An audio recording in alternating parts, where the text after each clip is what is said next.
Welcome to Luca is a Billionaire, where the only thing I invest in is your answers. You'll begin by proving the basics work. Sign into Xbox. To confirm your account and subscription, then return here. Once signed in, make sure your device is on the same network you'll use for cloud gaming and measure speed.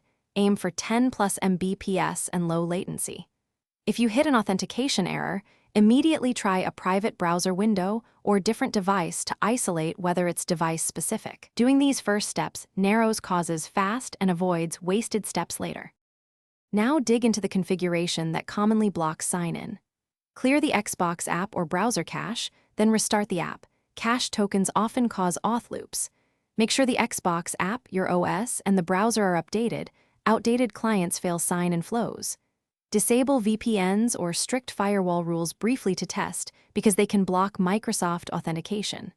Finally, verify device date/time and NAT type. Incorrect time or symmetric NAT can prevent secure sign-in exchanges. Finish by resetting the software and hardware that remain. Uninstall and reinstall the Xbox app or try signing in from a different browser or device to confirm where the fault lies. Next, power cycle your modem, router, and the gaming device to clear stale network states. If you can, test using a mobile hotspot to rule out ISP issues. If sign-in still fails, note exact error codes and timestamps, then contact Xbox support. This speeds resolution. Tip: enable network logging before calling support to capture failures. Thanks for watching and please subscribe. It's the best investment you'll ever make.